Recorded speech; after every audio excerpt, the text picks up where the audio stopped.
Acho que o primeiro aspecto em relação a pensar Portugal, se observarmos do ponto de vista geográfico, é uma pequena porção na ponta da Europa que se projeta para o mar.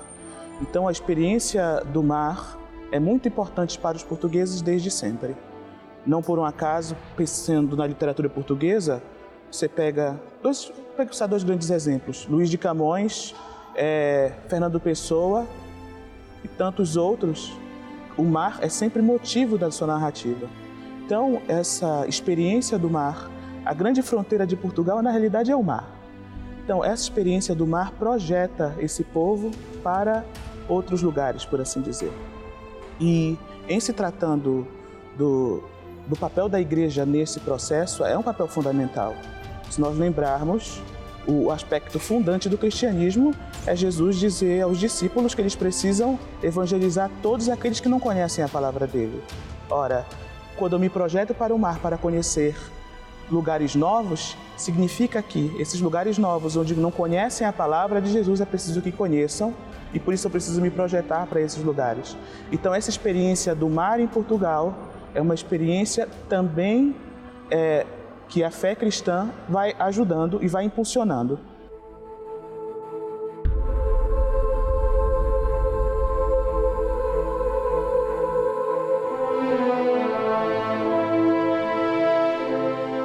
Ora, você chega a um lugar e pensando de modo mais amplo, a longo prazo, vai se formando, vai se povoando o Brasil. Então nós temos povos de origens diversas. Temos europeus, portugueses e também, no menor caso, de outros lugares da Europa. Temos escravos africanos, temos indígenas. Então a religião também pode se construir no denominador comum nessa quantidade de povos que são diferentes culturalmente, são diferentes em relação à origem. Então a fé tem um papel fundamental nesse processo.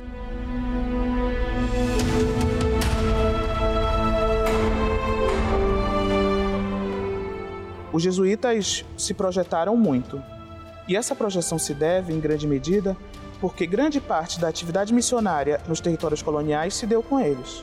E nós estamos pensando que são missionários que se adaptaram ao norte do Brasil, Colônia do Sacramento, no extremo sul do Brasil, colônias estabelecidas no extremo oriente.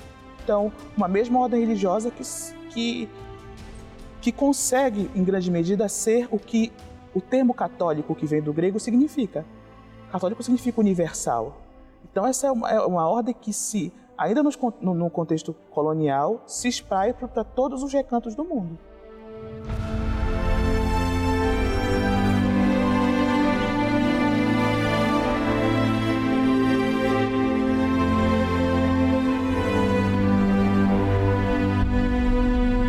Eu acho que o carisma jesuíta tem muito a acrescentar na igreja. Um aspecto desse carisma é justamente, se nós pensarmos, faz parte do carisma jesuíta, o voto de pobreza, o renunciar à vida pessoal. No contexto colonial, esses homens deixavam suas vidas, suas famílias para virem para cá. Então isso permanece. E eu acho que uma das grandes marcas do Papa Francisco é esse aspecto. Então, o desprendimento e a dedicação ao ministério. Então, acho que o que mais acrescentar nele, no contexto atual da igreja, é justamente isso.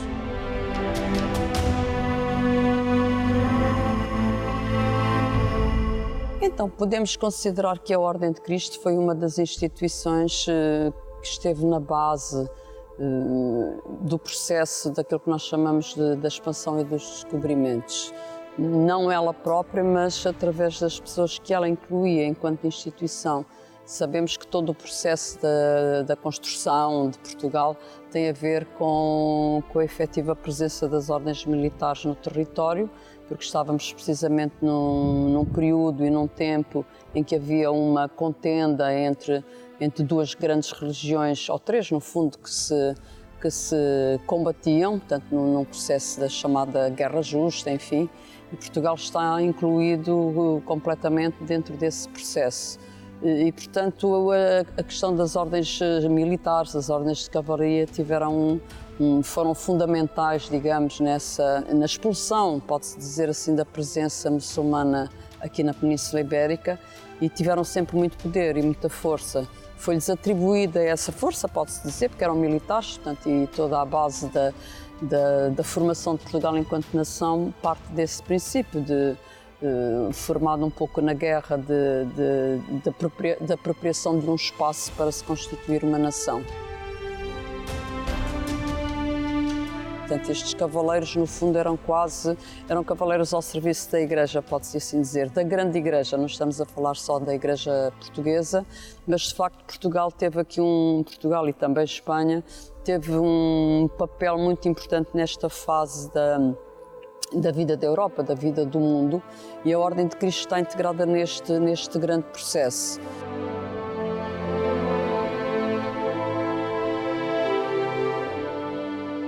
Aqui nesse colégio, nessa igreja, nós tínhamos a botica, que era uma espécie de farmácia.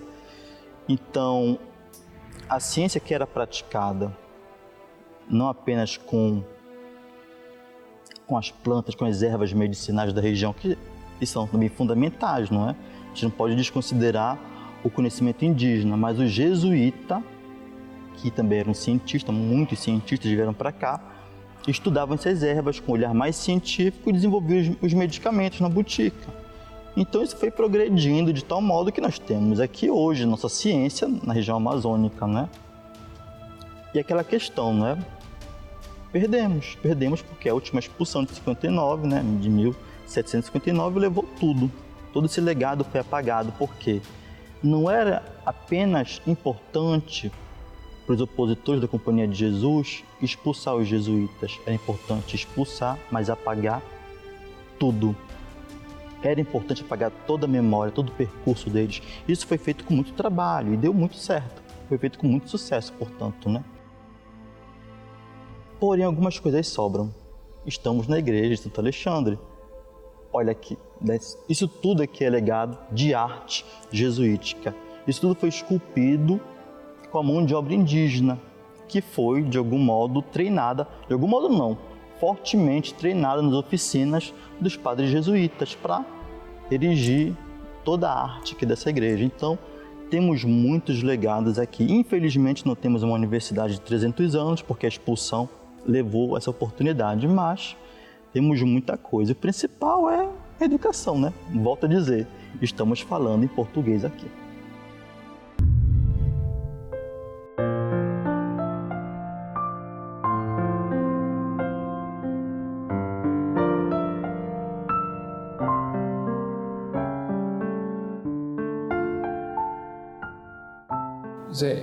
Exatamente, a fé faz cultura.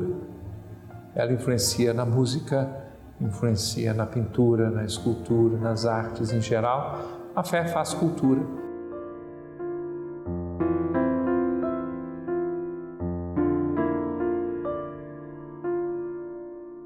Isso vale para outras tradições importantes, as festas, os feriados, tudo isso que se realiza em nossa região é de grande importância, né? Então eu penso que a resposta é só essa, quer dizer, a fé faz história, ela faz cultura, ela gera práticas no meio das pessoas e isso influencia realmente. Então ninguém pode cortar essa dimensão da fé.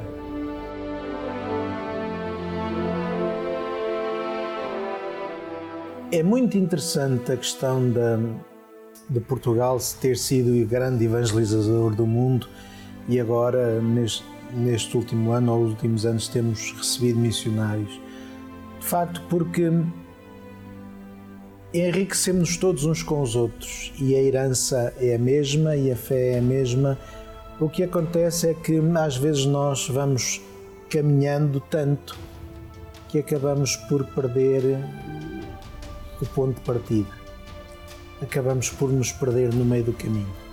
Sabemos qual é o fim, mas se não sabemos o início, acabamos por não ter rumo certo. E, portanto, vindo alguém que tem um caminho mais curto ou mais com pontos de referência mais próximos, ajuda-nos a reorientar, ajuda-nos a refazer o nosso próprio caminho.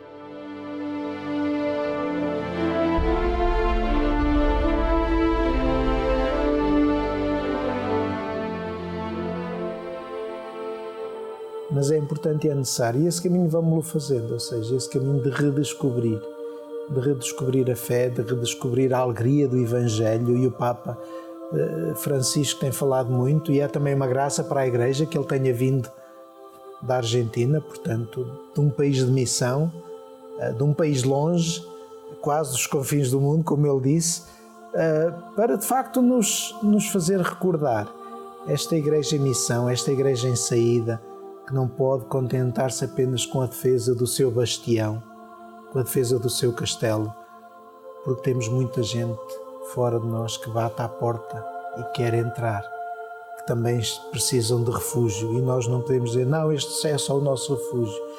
E é isso que as igrejas mais novas nos vão ajudando a perceber, que não é construindo muros que sobrevivemos, mas é criando pontes. Portanto, aquilo que nós fizemos para eles vêm agora fazer a nós, vêm nos lembrar de que, de facto, precisamos de ir ao encontro dos irmãos.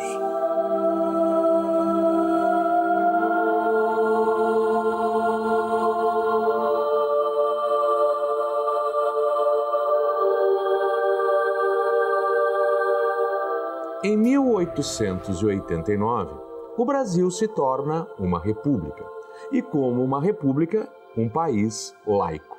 Um país que não tem nenhuma religião específica, mas que está aberto a todas as religiões. Mas é claro, a nossa formação, ela foi católica. E isso permanecerá, né? Apesar de, como eu disse, termos voltados agora a um país sem uma religião específica, nós temos uma formação católica. E isso vai determinar, mesmo entre aqueles não católicos dentro do nosso país, uma maneira de agir, sentir e pensar envolta pelo catolicismo, determinando o tipo de brasileiro, a maneira brasileira de ser, o nosso padrão ético e moral. Conforme Darcy Ribeiro, o grande antropólogo, nos comenta, nós temos que entender o Brasil como um grande caldeirão. Você está cozinhando alguma coisa no caldeirão e você sabe muito bem todos os elementos que você colocou nesse preparo que você está fazendo. Mas depois que você misturou tudo, você tem como separar? Não, você não tem mais como separar. E é isto que Darcy Ribeiro diz que é o povo brasileiro, justamente o resultado desta mistura. É justamente isso que nós somos, e diz ele, isto é a nossa força, a nossa essência, essa multiplicidade, essa pluralidade. E dentro desta formação está ali como um tempero principal, desde o nosso início, a Igreja Católica e todos os seus padrões.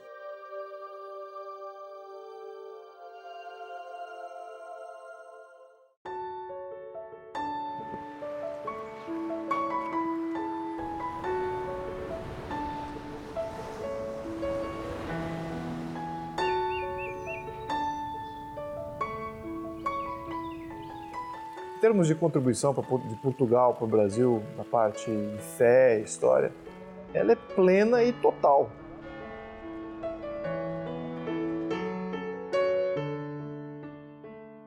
João Paulo VI é efetivamente o pai do Brasil. A fé faz história.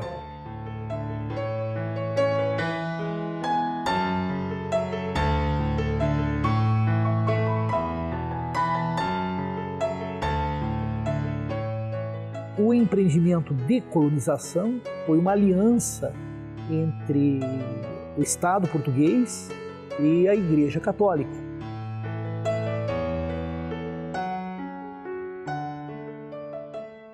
Portugal está, de facto, no século XVI, é a grande potência ligada à descoberta geográfica do mundo.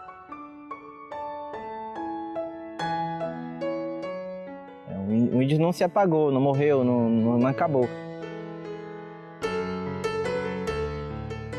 Vai perdurando. Essa liberdade, né, faz a fé católica perdurar.